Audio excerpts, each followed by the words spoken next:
আসসালামু আলাইকুম ওয়া রাহমাতুল্লাহি ওয়া বারাকাতুহু। ইন্নাল হামদালিল্লাহ ওয়াস সালাতু ওয়াস সালামু আলা রাসূলিল্লাহ। দেশ ও দেশের বাইরে, দূরে এবং কাছে, যে যেখান থেকে শুনছেন সবাইকে আন্তরিক সালাম এবং মোবারকবাদ। সম্মানিত দর্শক শ্রোতা, আমরা আজকে জানব রাসূলুল্লাহ সাল্লাল্লাহু আলাইহি ওয়াসাল্লাম যে গুরুত্বপূর্ণ তিনটি নসিহত করেছেন, উপদেশ দিয়েছেন। এই গুরুত্বপূর্ণ উপদেশগুলো কি?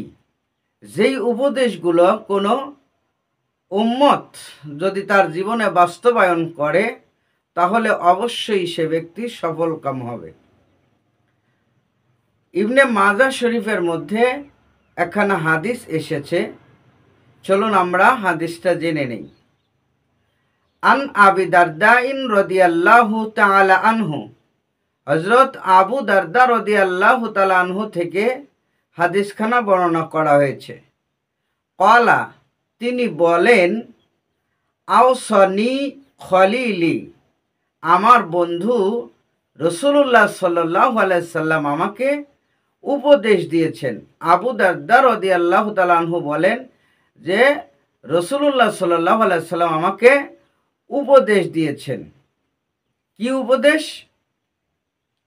এক নম্বর উপদেশ হলো, আল্লাহ তুশরিকা বিল্লাহি শাইআন, কখনোই তুমি আল্লাহর সাথে কাউকে শরিক করবে না, অংশীদার বানাবে না, আল্লাহর সমকক্ষ কাউকে মনে করবে না, বিশ্বাস রাখবে না। ওয়া ইন কুতিতা ওয়া হুররিকতা, যদি কেউ তোমাকে আল্লাহর সাথে শরিক করার জন্য জোর জুলুম করে হত্যাও করে ফেলে, কেটে টুকরা টুকরাও করে ফেলে, অথবা আগুনে পুড়িয়ে ছাই করে দেয়, তবু তুমি কখনোই আল্লাহর সাথে কাউকে শরিক করবে না। দুই নাম্বার, আল্লাহ রসুল সাল্লাল্লাহু আলাইহি ওয়াসাল্লাম যে উপদেশ দিলেন সেটা হলো, ওয়ালা তাতরুক সালাতুন মাকতুবাতুন মুতাআম্মিদান, কখনোই নির্ধারিত সালাত অর্থাৎ ফরজ নামাজ ইচ্ছা করে ত্যাগ করবে না। যদি ফরজ নামাজ ইচ্ছা করে ত্যাগ করা হয়, তাহলে ওই ব্যক্তির কি পরিণতি হবে আল্লাহ রসুল সে কথাও বলে দিলেন। রাসূলুল্লাহ সাল্লাল্লাহু আলাইহি ওয়াসাল্লাম বললেন, ফামান তারাকাহা মুতাআম্মিদান ফাকাদ বারিআত মিনহু জিম্মাতু। এখানে বলা হলো, যদি কোনো বান্দা ইচ্ছা করে নামাজ ত্যাগ করে, ওই ব্যক্তি ইসলামের নিরাপত্তা থেকে উঠে যায়। অর্থাৎ ইসলামের নিরাপত্তা বলতে, ইচ্ছা করে কেউ নামাজ ত্যাগ করলে আল্লাহ তার নিরাপত্তার দায়িত্ব নেন না, এমনকি রাসূলুল্লাহ সাল্লাল্লাহু আলাইহি সাল্লামও তার নিরাপত্তার দায়িত্ব নেন না। মানে কঠিন বিপদ মুহূর্ত কাল কিয়ামতে রাসূল সুপারিশ করবে না।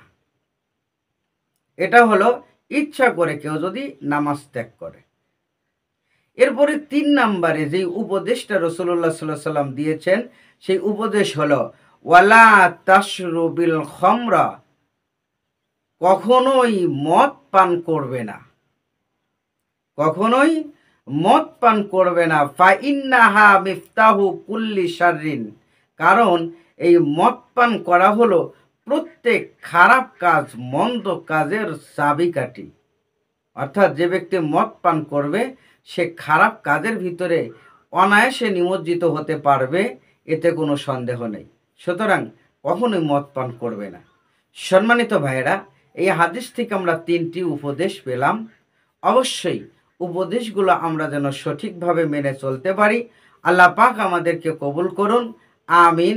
ওয়া আখির দাওয়ানা আনিল হামদুলিল্লাহি রাব্বিল আলামিন। আসসালামু আলাইকুম ওয়া রাহমাতুল্লাহি ওয়া বারাকাতুহু।